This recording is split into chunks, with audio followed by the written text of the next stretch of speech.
જય અંબે.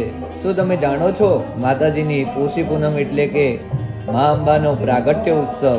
ના પહેલા માતાજીના ચરણોની અંદર, માતાજીના ચાચર ચોકની અંદર યજ્ઞશાળા આવેલી છે. ત્યાં આગળ યજ્ઞશાળાના સ્થાયી બ્રાહ્મણો ભેગા થઈને મા ભગવતીના પ્રાગટ્ય ઉત્સવની પહેલા માતા સાકમ ભરીને પ્રસન્ન કરવા માટે અને દરેક ભક્તનું કલ્યાણ કરવા માટે, દરેક ભક્તોના સંકટ હરવા માટે ભગવાન શ્રી મહાગણેશ યાગ અને મહાશ્રી યાગ અને મહાસતચંડી યજ્ઞનું આયોજન કરવામાં આવે છે, જે સંપૂર્ણ રીતે શ્રી આરાસુરી દેવસ્થાન ટ્રસ્ટ દ્વારા અને યાજ્ઞિક વિપ્ર મંડળના સમસ્ત ભૂદેવો દ્વારા કરવામાં આવે છે.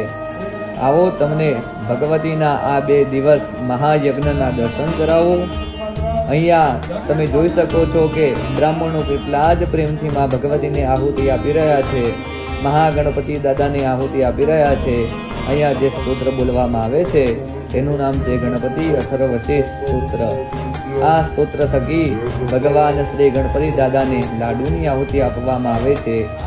આ યજ્ઞ થકી દરેક ભક્તોનું કલ્યાણ થાય, દરેક ભક્તોના જીવનમાં આવનારા સંકટો દૂર થાય, દરેક ભક્તોના વિઘ્ન દૂર થાય, તે માટે મહાગણપતિ યાગ કરવામાં આવે છે.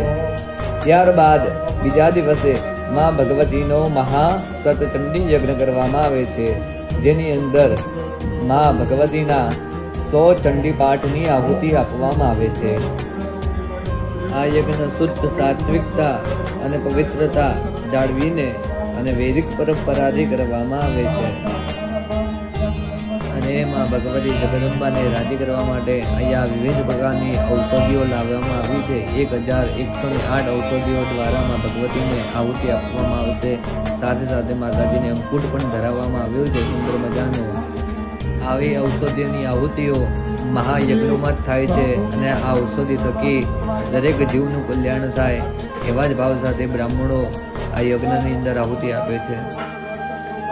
આવો માતાજીને આપણે પણ પ્રાર્થના કરીએ, હે ભગવતી જગદંબા, આ સૌ ભક્તોનું કલ્યાણ કરજો. આવો માં ભગવતીને વંદના કરીએ, પ્રાર્થના કરીએ. ઓમ સ્તુતા સંપૂજિતા પુષ્પૈર ધૂપગંધાદિભિસ્તથા દદાતિ વિત્તં પુતરાંશ્ચ મતિં ધરણે ગતિં શુભાં. હે ભગવતી, સૌ ભક્તોની મનોકામનાઓ પૂર્ણ કરજો અંબા. અને આ યજ્ઞ થકી જે બ્રાહ્મણો તન મન ધનની સેવા કરી રહ્યા છે